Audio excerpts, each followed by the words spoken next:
말씀은 베드로전서 2장 22절입니다. 함께 한 목소리로 봉독하겠습니다. 그는 죄를 지으신 일이 없고 그의 입에서는 아무런 거짓도 찾아볼 수 없었습니다. 그는 모욕을 당하셨으나 모욕으로 갚지 않으시고 고난을 당하셨으나 위협하지 않으시고 정의롭게 심판하시는 이에게 다 맡기셨습니다. 그는 우리 죄를 자기의 몸에 몸소 지니고서 나무에 달리셨습니다. 그것은 우리가 죄에는 죽고 의에는 살게 하시려는 것이었습니다. 그가 매를 맞아 상함으로 여러분이 나음을 얻었습니다. 전에는 여러분은 길 잃은 양과 같았으나 이제는 여러분의 영혼의 목자이며 감독이신 그에게로 돌아왔습니다. 아멘.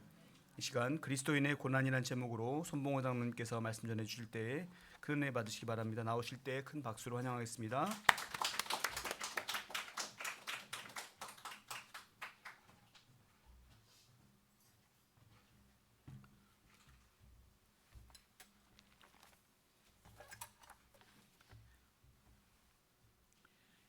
오늘이 역시 사순절 가운데 한 주일입니다. 사순절은 우리 주님의 고난을 생각하고 감사하고 우리가 또 동시에 우리들은 또 어떻게 살아야 할 것인가 이런 것을 생각하는 그런 그 시간이 아닌가 생각합니다.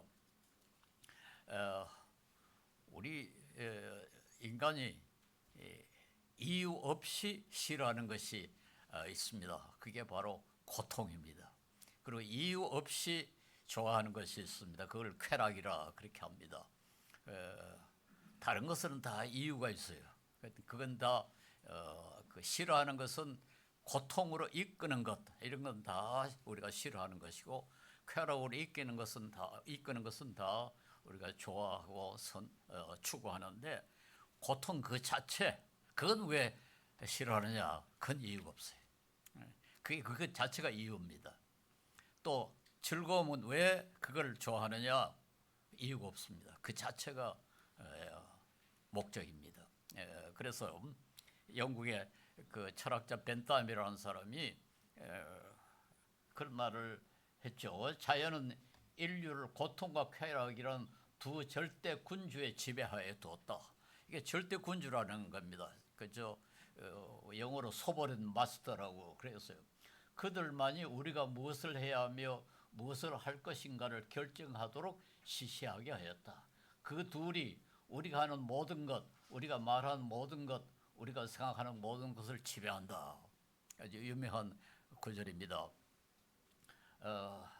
또 프랑스의 철학자 파스칼이라는 분이 말이 사람이 쾌락을 추구하고 고통을 회피하는 것은 증명할 필요가 없다. 증명되지도 않습니다.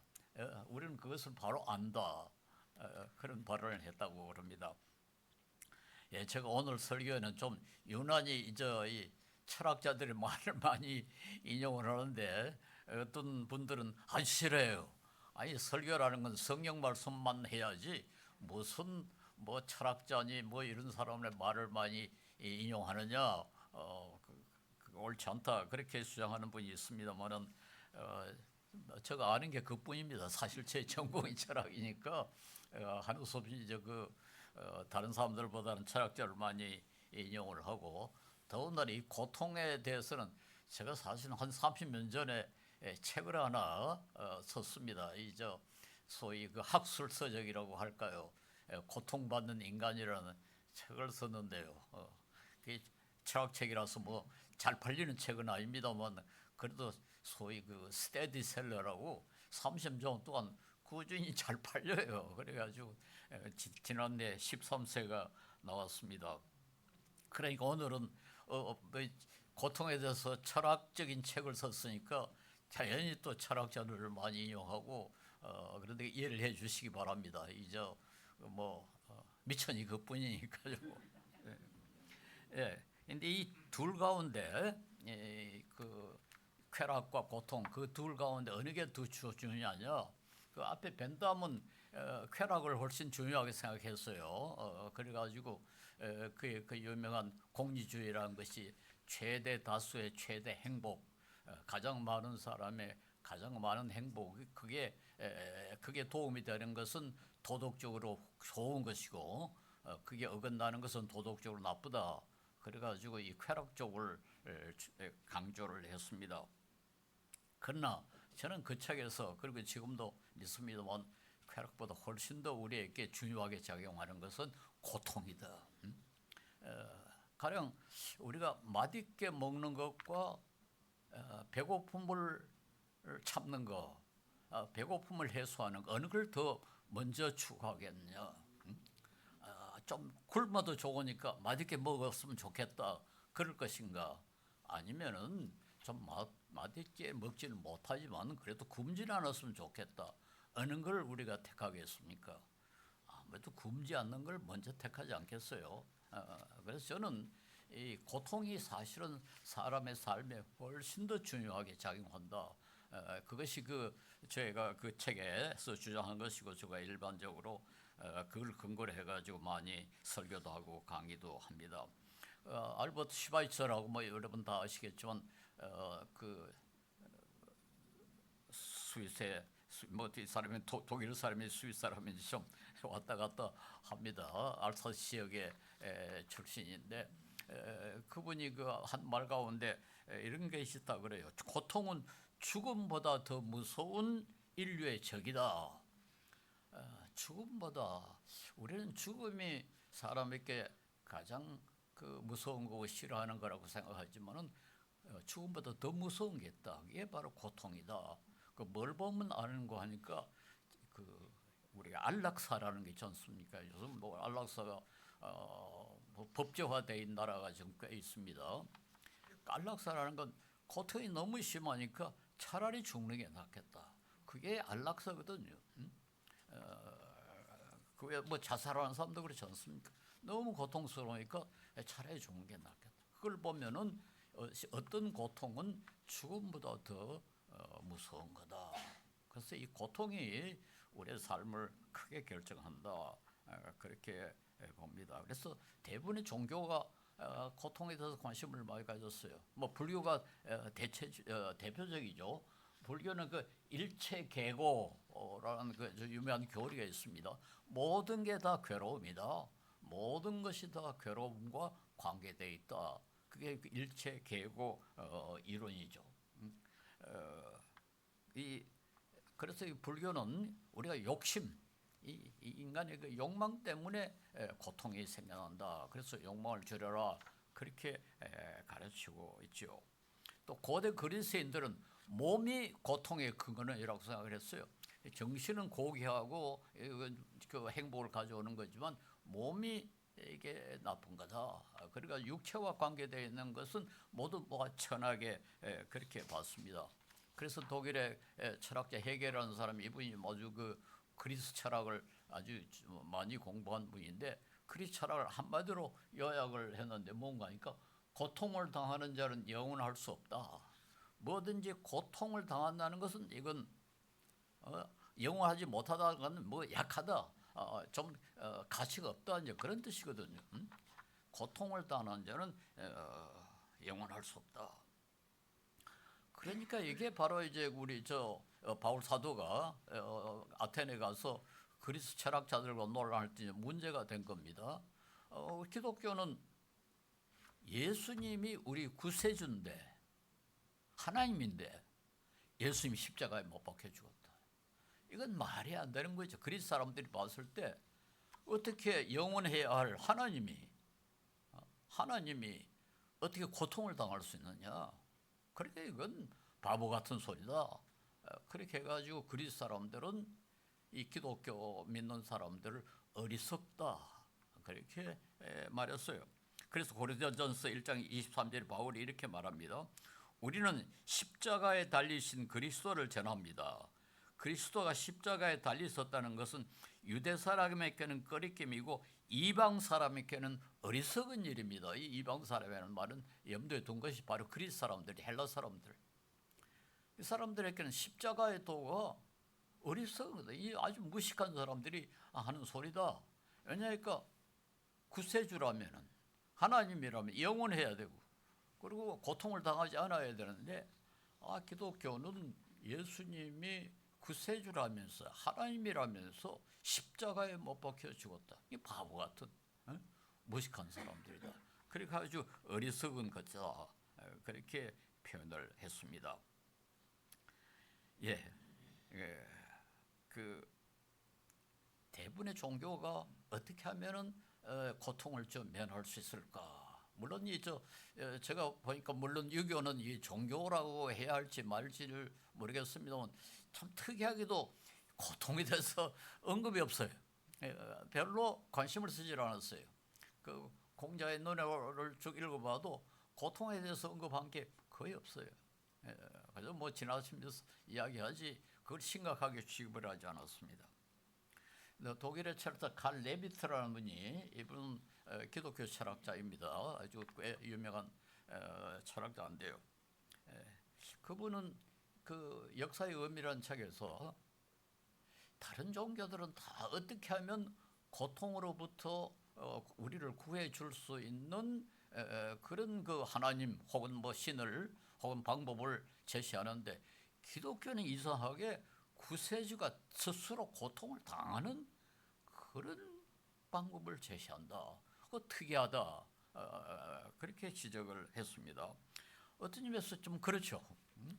그 구세주라면 우리로 하여금 고통을 받지 않도록 해야 되는데 오늘 본문에도 보면은 21절에 그리스도가 너희를 위하여 고통을 받으사 24절에 보면 그가 채찍에 맞음으로 너희는 및 나음을 얻었으니. 그래서 예수님은 행복에 대해서는 별로 관심이 없어요. 예수님이 이 세상에 오신 것은 행복한 사람을 더 행복하게 하기 위해서 오시질 않았어요. 뭐랬습니까? 의사로 오셨습니다. 의사로. 건강한 사람에게는 의사가 필요 없다. 그 예수님은 병건 든 사람들을 고치기 위해서 왔다. 그 예수님의 관심은 주로 고통당한 사람에게 있고 그 고통한 사람들의 고통을 해결하기 위해서 자신이 고통을 당하는 아주 참 특이한 그런 그 방법을 사용했다. 그렇게 지적을 했습니다. 우리 그 철학과 신학에서는 사람에게 고통을 가하는 것을 일반적으로 악이라 그렇게 부릅니다. 악이라고 그러는데요. 좀 넘겨보세요.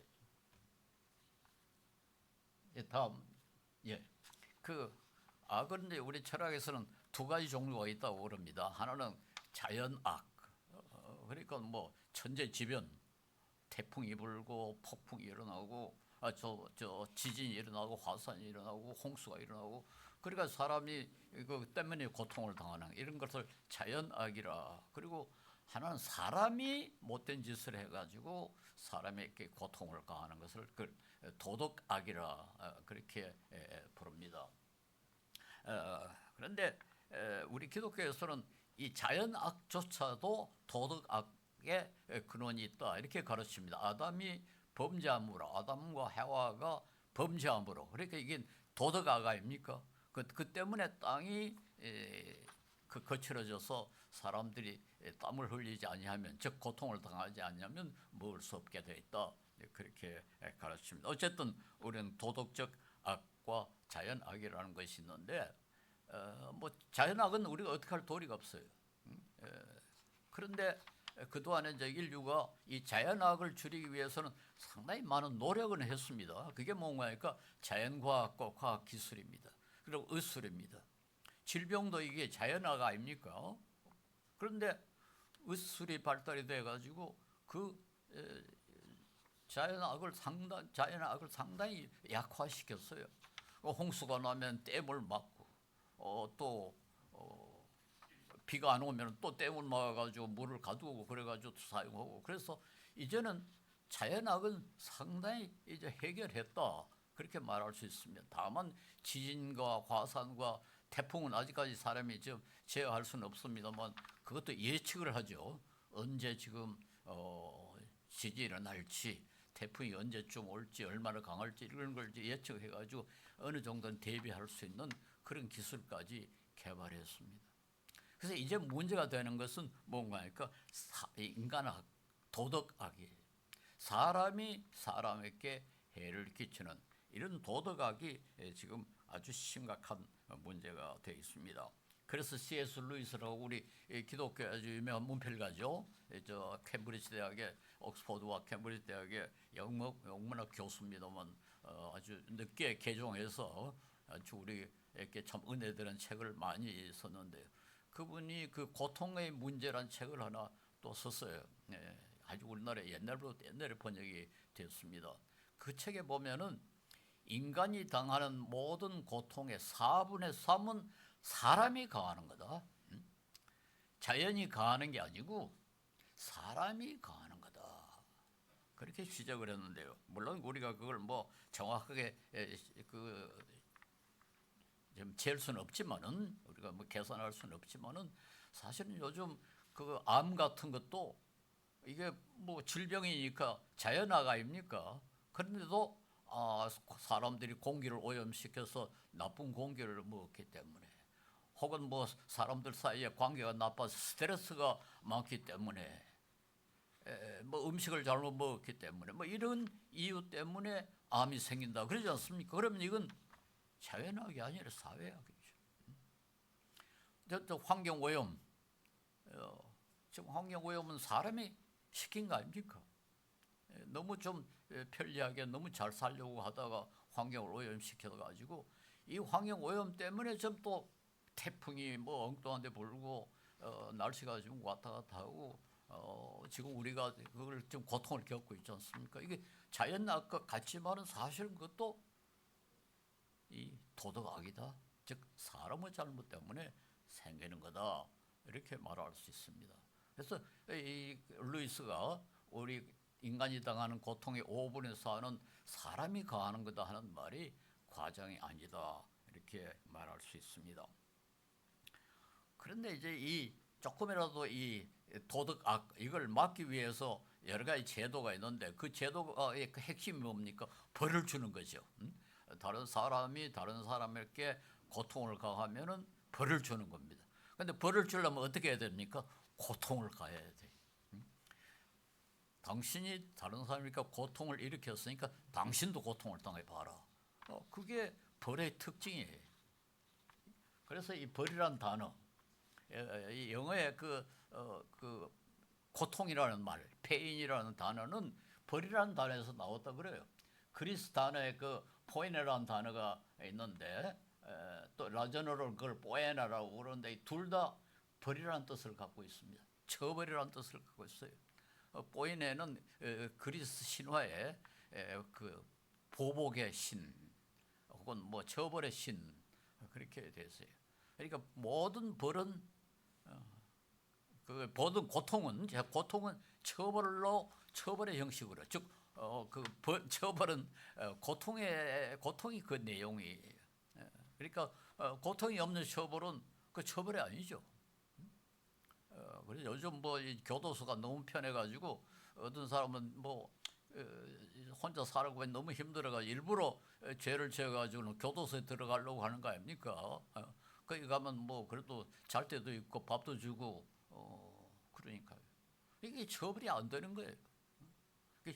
사실 그 벌이라는 좀 고통을 줘야 그게 고통이 되지 않습니까?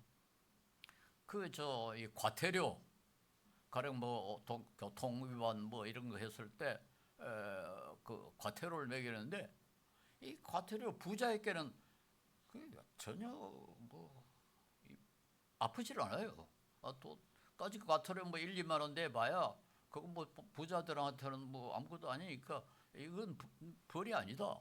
그래가지고 이제 핀란드나 뭐 이 몇 나라는 재산 비례 벌금제라는 게 있어요.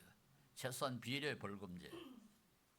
가령 교통법을 위반하면은 부자는 벌금을 훨씬 많이 내고 가난한 사람은 좀 적게 내고 그 부자에게는 벌금을 많이 매기는 이유는 뭔가 하니까 그래야 좀 아프다. 아이 그래 내가 좀 손해를 봤구나. 그래 느껴야지. 아이 뭐 신호등 하나 위반하면 한 3만 원 벌금 주면은 그 3만 원 그까지 그뭐 그러면 신호등 막 위반할 거 아닙니까? 그럴 때는 그런 사람은 재산이 많으니까 한 300만 원 이렇게 벌금을 주면 그건 좀 아프다 그렇게 되는 거란 말이에요. 모든 처벌은 고통의 형식으로 이루어질 수밖에 없습니다. 근데 우리는 모두 죄인이다. 성경이 그 가르치는 것은 우리는 예외 없이 죄인이고 예외 없이 하나님의 벌을 받을 그런 나쁜 사람들이다. 로마서 3장 10절 아주 유명한 구절이죠. 3장 10절에서 13절에 의인은 없다. 한 사람도 없다. 깨닫는 사람도 없고 하나님을 찾는 사람도 없다. 모두가 곁길로 빠져서 쓸모가 없게 되었다. 선한 일을 하는 사람은 없다. 한 사람도 없다. 하나님의 관점에서 봤을 때 우리는 한 사람도 의로운 사람이 없다. 따라서 우리는 모두 고통을 당할 수밖에, 즉 벌을 받아가지고 고통을 당할 수밖에 없다. 그렇게 돼 있죠. 이 성경에 보면은 바리새인들은 자기들은 의롭게 되기 위해서 한번 조금 더 죄를 짓지 않기 위해서 아주 애를 쓴 사람들이에요. 그러니까 어떤 면에서 상당히 도덕적인 사람들이라 그렇게 말할 수 있죠. 그래서 율법을 철저히 지켰습니다. 그런데 그 중 가운데 하나 부자 청년, 돈 많은 바리새인이죠. 이 사람이 예수님께 와서 내가 어떻게 하면 영생을 얻으리까? 그러니까 율법을 지키라. 그러니까 네, 율법 잘 지켰습니다. 예수님이 그 사람을 아주 귀하게 보셨어요. 그 청년 괜찮은 사람이다. 제대로 살려고 애를 썼구나.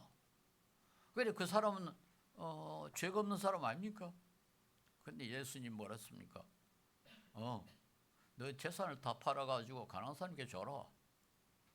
그러니까 그건 내가 못하죠. 그건 못하죠. 예수님이 왜 구태여 그 사람이 부자란 걸 아으니까 그렇게 한 거 아닙니까? 너도 완벽하지 못하다. 나도 완벽하지 못하다. 그게 일깨워 줬습니다. 성전에 기도하러 간 바리새인 율법을 완벽하게 지켰어요.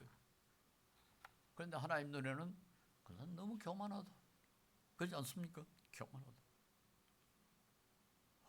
율법을 그렇게 잘 지켰는데도 너도 부족하다. 너도 죄인이다. 그게 성경 전체의 가르침입니다.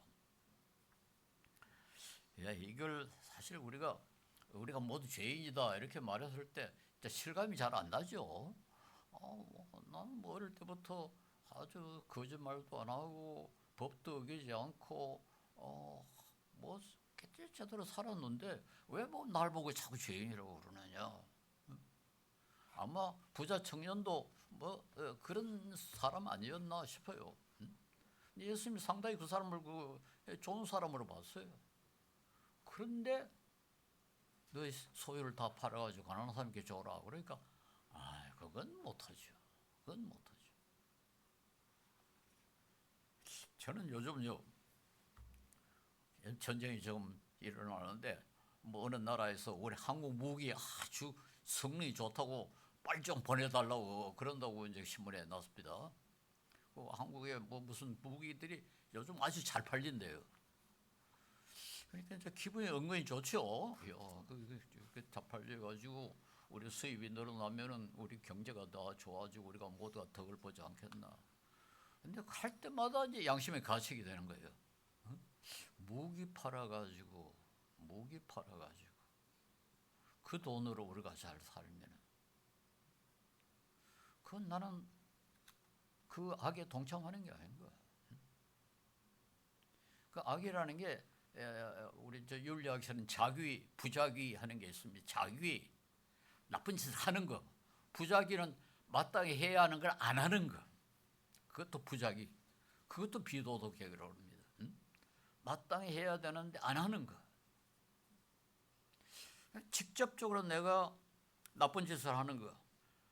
간접적으로 나는 나쁜 짓을 안 하지만은 다른 사람이 나쁜 짓 한 덕으로 내가 이익을 보는 거. 그것도 괜찮아. 그건 나는 내가 의도한 것도 아닌데 그건 의도만 중요한 거. 그러나 결과도 중요하죠. 다른 사람이 고통을 가했기 때문에 이익을 봅대. 나는 죄가 없다. 그렇게 할 수 있겠는가? 예, 우리는 뭐 실제로 사실 허물이 없이 살 수 없죠. 사실 실제로 우리가 뭐 이런저런 실수를 범하고 교만하고 정말 좀 약한 사람들을 도와야 되는데도 돕지 못하고 그렇지만은 간접적으로도 우리는 역시 죄인이다 하는 것을 우리가 솔직하게 인식해야 됩니다. 그 죄를 예수님께서 대신해서 받으셨다. 그는 우리 죄를 자기의 몸에 몸소 지시고서 나무에 달리셨습니다. 그것은 우리가 죄에는 죽고 의에는 살게 하시는 것이었습니다. 그가 매를 맞아 상함으로 여러분의 나음을 얻었습니다. 저는 한번 이스라엘에 갈 일이 있어가지고 예수님이 그 매를 맞은 장소라고 뭐 표시를 놨어요. 그리고 이제 매를 맞는다. 그런데 그 매가 보통 매가 아니랍니다. 이 가죽에다 쇠자국을 묶어가지고 때리면 살점이 떨어져 나가는 그런 매랍니다. 그러니까 뭐 엄청스럽게 좀 고통스러운, 엄청나게 고통스러운 그런 매였습니다. 그리고 나무에 달렸다는 구약에 이제 나오는 것 아주 수치스러운 그런 처형 방법이죠. 얼마나 힘드셨으니까 예수님이 나의 하나님 어찌하여 나를 버리셨나이까 했겠어요. 자발적으로 십자가에 못 박히시러 오신 분이 왜 나를 버렸습니까 하고 항의할 정도로 고통스러운 십자가였습니다. 예수님과 거의 같은 시대에 살았던 로마의 철학자 치체로라는 사람이 쓴 글이 아직까지 남아 있어요. 단순히 십자가란 말이라도 로마 시민들의 입에서뿐만 아니라 그들의 생각, 그들의 눈, 그들의 귀에서 멀리 떨어져 있어야 한다. 십자가에 달리지 않았어야 뿐만 아니라 십자가란 말조차도 아주 가까이 듣지도 말아야 되고 보지도 말아야 된다. 그분들은 이게 아주 수치스럽고 악독한 것이었던가 봐요. 제가 그래서 가장 인류가 개발한 모든 처벌 가운데 가장 야비하고 가장 참혹하고 가장 악독한 처형법이라고 그렇게 썼습니다. 그런 방법을 택해서 예수님이 고통을 당하신 것은 우리의 죄 모든 것을 대신하시기 위해서 그렇게 하신 것입니다. 그래서 우리는 이 사실을 깨닫고 감사하고 우리에게 죄를 지은다는 것이 얼마나 하나님을 슬프게 하고 아프게 하는가 하는 것을 알아야 됩니다. 그런데 오늘 21절에 보니까 그리스도께서는 여러분을 위하여 고난을 당하심으로써 여러분이 자기의 발자취를 따르게 하시고 여러분에게 본을 남겨주셨습니다. 그러니까 단순히 우리를 위해서 고통을 당하신 것뿐만 아니라 본을 남겼었다. 즉 너희들도 고통을 당할, 고난을 당할 각오를 해라. 그 말 알겠습니까? 오늘 우리가 읽은 이 구절은 사실은 베드로가 노예들에게 보낸 그런 편지입니다. 사환들아, 그렇게 사실 20절이 시작을 하는 거거든요. 그 시대 이 교인들 가운데 상당수가 노예들이었거나 노예 상태로부터 갓 해방된 사람들이었어요. 그러니까 그 시대는 이렇게 소위 상류층 사람들은 기독교인이 거의 없었습니다. 가장 하층, 특별히 노예들 이런 사람들이 그 교인들이었고, 그러니까 성경에 노예들에 대한 권고가 여러 군데 나와요.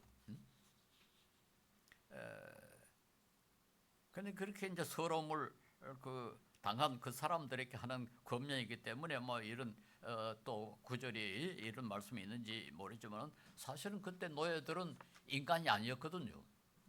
그 유명한 아리스토텔레스도 노예는 연장 도구와 같다. 도구는 생명이 없는 노예고 노예는 생명 있는 도구다. 그렇게 썼습니다. 이게 사람이 아니에요. 이게 사람 취급을 하지 않는 거죠. 이게 잘못해도 벌을 주고 잘했을 때도 벌을 주는 그런 억울함을 계속 당하는 그런 사람들이었습니다. 그 예수님이 그렇게 억울하게 고통을 당했기 때문에 너희들도 그 억울함을 참으라. 이게 오늘 한번 이 핵심이 아닙니까? 23절에 보면 그는 모욕을 당하으나 모욕으로 갚지 않으시고 고난을 당하으나 위협하지 않으시고 정의롭게 심판하시니 이렇게 모든 것을 다 맡기셨습니다. 이게 사실 이게 좀 너무 비겁하다. 저 독일의 철학자 그 니체라는 사람은 이런 그 가르침을 갖다가 노예의 윤리라고 그랬어요. 기독교는 노예의 윤리다.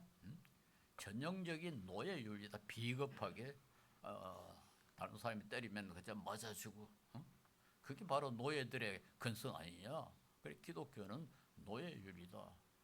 사실 니체는 그 아버지가 목사였어요. 목사 아들이 무신론자가 되고 무신론자 중에서 가장 비기독교적인 반기독교적인 그런 철학자가 됐습니다. 오늘 우리는 이제 민주주의 시대 모든 사람의 인권이 다 존중되고 또 존중되어야 하는 그런 민주주의 시대가 됐는데 우리가 또 그래야 되나? 아마 그런 그 의문이 생기죠. 또 뭐 오른뺨을 때리거든 왼뺨 내놔라. 예수님도 그렇게 가르쳤거든요. 그래야 되나? 어떤 때는 사실 그건 바람직하지 않습니다. 그 어떤 사람이 억울하게 그런 짓을 하면은 그 그대로 자꾸 맞아주면은 그 사람이 강이 커져가지고 점점 더 못된 짓 많이 하지 않습니까? 그러니까 악을 조장하는 그러니까 나뿐만 아니라 다른 사람까지 뺨 맞는 이런 상황이 벌어질 수 있다. 그래서 저는 이 구절을 갖다 문자적으로 그렇게 해석하라는 건 아니라고 생각합니다. 상황을 봐가면서 어떤 때는 정말 용서하고 이해하고 참아야 할 경우가 있고 어떤 때는 안 돼. 이렇게 하면 안 돼. 그래가지고 항의하고 그 사람이 그 벌을 받도록 하는 그게 오히려 그 사람의 악을 막고 다른 사람에게 해를 가하지 않도록 하는 게 아닌가. 그러니까 오늘날은 우리 이 구절을 상당히 좀 생각해서 실천을 해야 되는 것이 아닌가 그렇게 생각합니다. 그런데도 불구하고 그리스도인들은 손해볼 각오를 해야 된다. 조금씩 아니 뭐 어떤 사람은 엄청나게 큰 손해를 보기도 했습니다. 가령 뭐 장기려 박사 같은 분은 뭐 의사인데도 불구하고 뭐 돈 한 푼 갖지 않았잖아요. 집도 없이 그렇게 살지 않았어요.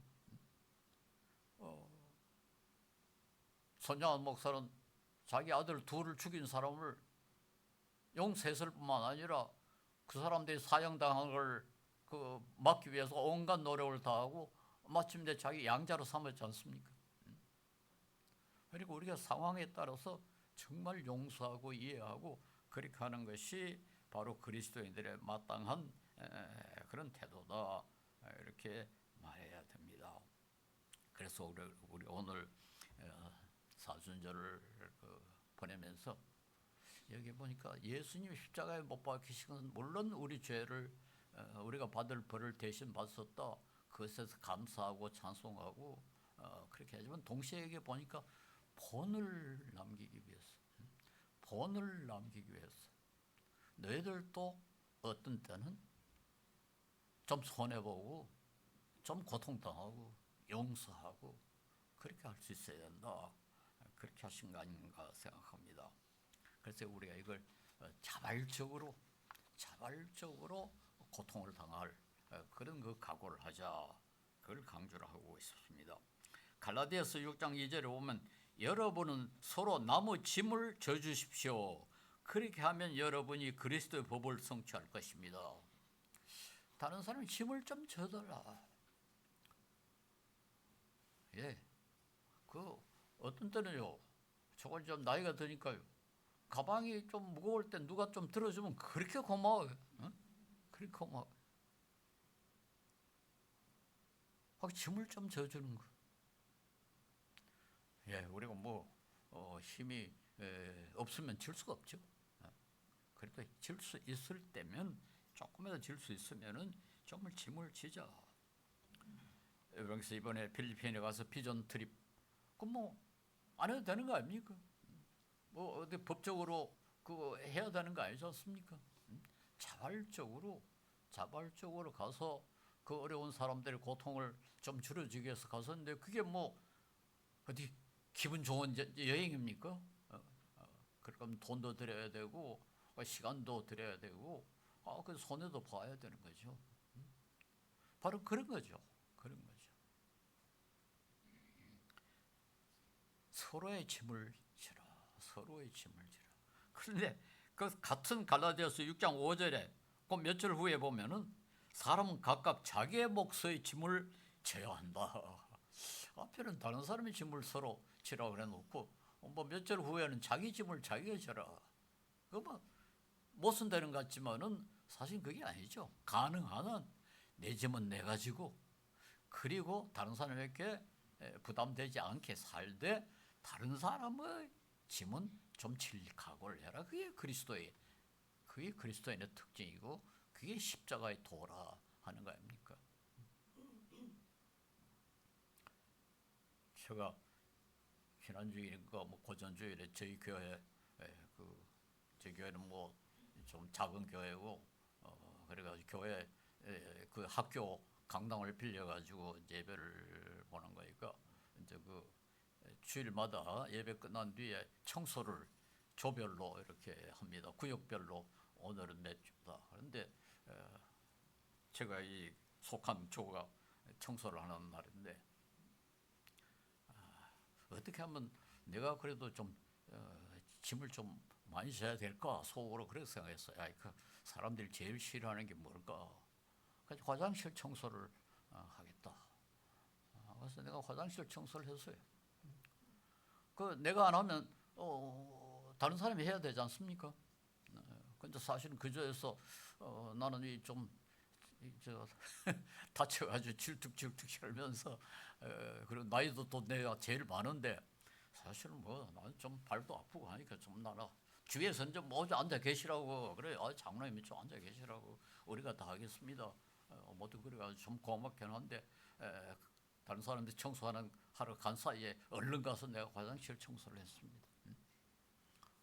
그 내가 해야 우리 귀한 부인들 그 화장실에 안 들어가도 되지 않냐? 다른 사람 싫어하는 거 뭐 그렇게 좋아하지 않을 테니까. 뭐 제가 대단한 사람인 같이 들려서 죄송합니다만 뭐 예를 들자면 그런 겁니다. 그래서 어떻게 하면 조금이라도 다른 사람이 싫어하는 것을 내가 함으로 다른 사람의 짐을 좀 덜어줄까? 요즘 우리 기독교일 실천운동이 조사를 내보니까 한국 기독교에 대한 이 사회 인상이 아주 나빠졌어요. 3년 전에도 우리 3년마다 조사를 하는데 지난번보다 또 더 나빠졌어요. 왜 그럴까? 여러 가지 이유가 있는데 그동안 보니까 너무 이기적이다. 자기들 것만 챙긴다. 그런 그 이유가 나와 있어요. 옛날에 우리 한국 기독교는 그렇지 않았어요. 그 어려운 일, 힘든 일 자발적으로 맡아가지고 그렇게 했어요. 그러니까 그때는 불신자들이 아주 탐복을 했어요. 장결희 박사가 어디서 써놓은 걸 보니까 옛날에 자기가 어렸을 때는 사람들이 모두 저런 힘이 어디서 나오는 참 신기하다 그렇게 말했다고 써 있습니다. 그런데 지금 얄미운 이기주의자들이다. 우리 이제 이동원 목사님이 어디서 그 쓴 걸 읽어보니까요. 지하철에 이렇게 써 있는데 저게 자리가 한 두 자리가 비더래요. 자기도 좀 이렇게 서 있으면 힘들어가지고 이렇게 그리로 갈라 했더니 어떤 부인 둘이 샥 가가지고는 그딱 앉더래요. 한 사람이 먼저 가가지고 그래서 가방을 옆에 탁 던지 권사님 여기 자리 있습니다. 그러더란 거예요. 이도훈 목사님이 경험한 겁니다. 그 예수 믿는 사람이 그래도 되겠습니까? 오히려 자리 가면 주위에 혹시 내보다 더 힘든 사람이 없나? 좀 그렇게 하면 좋지 않겠어요? 근데 왜 구태 권사님이라고 그렇게 과음을 치고 온 지하철 칸이 다 들을 수 있도록 우리 정말 예수님을 배우고 예수님처럼 살려고 한다면 조금씩 우리가 엄청나게 손해를 보고 그렇게 하기는 참 어렵죠. 뭐 그렇게 할 수 있으면 좋지만은 우리가 그걸 다 우리 성도들에게 요구하는 건 어렵지만은 조금씩 양보하죠. 독일의 철학자 막스 쉐일러는 이분은 가톨릭 철학자입니다만 그분은 인간이 당하는 모든 고통에는 희생의 요소가 있다. 그렇게 이야기했어요. 그 희생이라는 말은 우리 기독교적 표현으로 하면 대속입니다. 내가 대신 다른 사람의 죄값을 내가 물은다 그 말인데 다른 사람을 위해서 내가 조금 손해 본다 그게 희생 아닙니까? 모든 고통에는 희생의 요소가 있다. 그래서 제가 그걸 근거로 해가지고 이제 가설을 하나 만들었어요. 고통 총량 불변의 법칙. 거창하게 들립니다만 우리가 상상을 합시다. 전 인류가 모든 역사를 통해 가지고 당할 수 있는 고통의 양이 딱 정해져 있다고 한번 생각하자.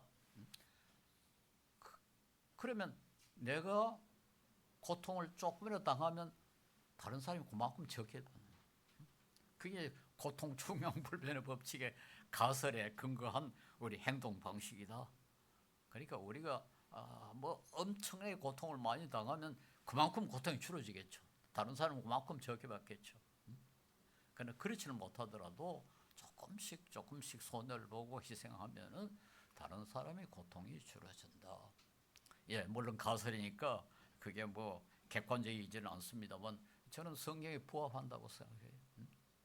우리 주님이 그렇게 엄청난 고통을 당했기 때문에 그 엄청난 사람들이 구원을 받을 수가 있고 위로를 받고 우리가 그렇게 또 고통도 좀 자발적으로 그렇게 받을 수 있고 그래서 우리 직장에서도 그리스도인들은 어떻게 하면 내가 일을 적게 하라 거기 살필 게 아니라 어떻게 하면 내가 더 많이 하라 다른 사람이 내 때문에 일을 더 많이 하지 않도록 이렇게 조금 손해보고 조금 희생하고 우리가 다른 사람에게 어떻게 하면 짐을 적게 줄까? 특별히 우리보다 약한 사람, 강한 사람한테는 상관없습니다만 우리보다 좀 약한 사람의 좀 더 이익을 볼 수 있도록 내가 조금 짐을 지면 어떨까? 그런 모습을 보여야 우리가 사순절을 올바로 지키는 게 아닌가. 우리가 단순히 감사만 할 게 아니고 우리가 우리 삶에서 이것을 조금 반영하는 그런 사순절이 되기를 바라고 여러분께서도 그렇게 살려고 애를 좀 써보시고 특별히 우리 자녀를 가진 부모님들은 이게 모범을 보여야 됩니다. 이 캐릭터라고 우리 인격이라는 건 주어진 게 아니고 만들어집니다. 그리고 그 만들어진다는 건 자기 스스로 물론 성인이 되면 자기 스스로가 만들어야 되겠지만 어릴 때는 부모들이 만들어 주는 겁니다. 부모들의 영향으로 아이들이 그렇게 잘하는 거거든요. 그래서 제가 어릴 때는 요즘은 그래도 좀 욕먹겠지만 장가 갈 때는 장모부터 먼저 조사해봐라. 그런 말이 있어요.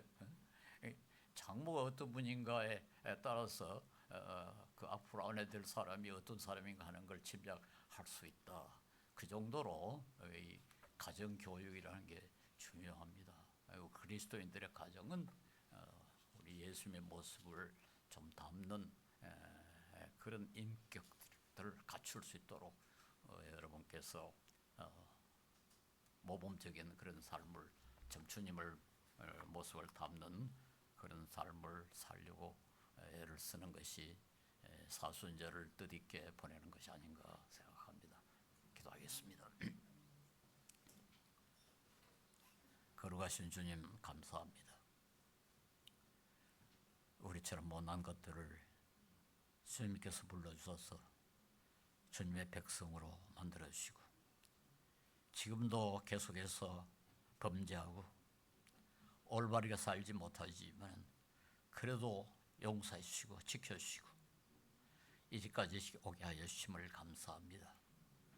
주님이여 우리 모든 이 허물을 용서하시고 우리를 붙잡아 주시고 주님의 모습을 조금이라도 지극히 조금이라도 닮을 수 있도록 우리에게 복을 주시옵소서. 예수님 이름으로 기도합니다. 아멘.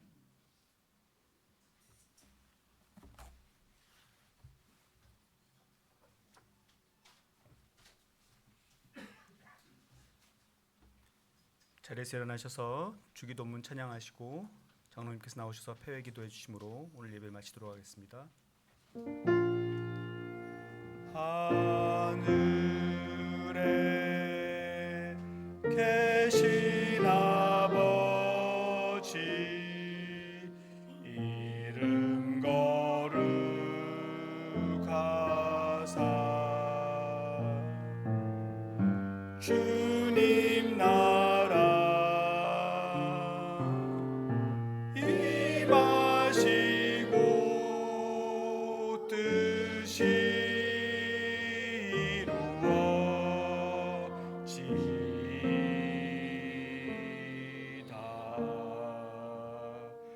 일용할 양식 주시고 우리들의 큰 죄 다 용서하옵시고 또 시험에 들게 마시고 악에서 구원하소서. 대개 주의 나라 주의 권세 주의 영광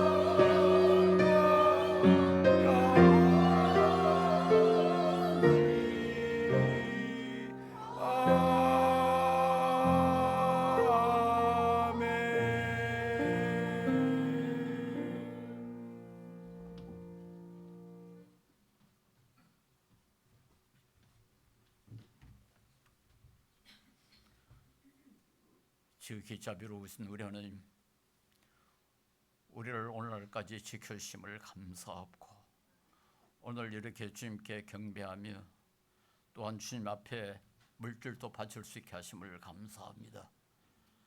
주님께서 당신의 이 귀한 백성들 앞으로도 늘 지켜주시고 모든 연약함 아시오니 강하게 하시옵고 주님의 그 거룩하신 모습 이 세상에게 반영할 수 있도록 주님께서 그들의 삶을 이끌어 주시옵소서. 필요한 것 공급해 주시고 약한 부분 강하게 하시고 특별히 강건하게 하여 주시오며 모든 사람 앞에 주님의 영광을 드러내는데 부족함이 없도록 늘 함께하여 주시옵소서. 필요한 것 주님께서 늘 풍성하게 공급해 주시옵소서. 예수님의 이름으로 기도하옵나이다. 아멘.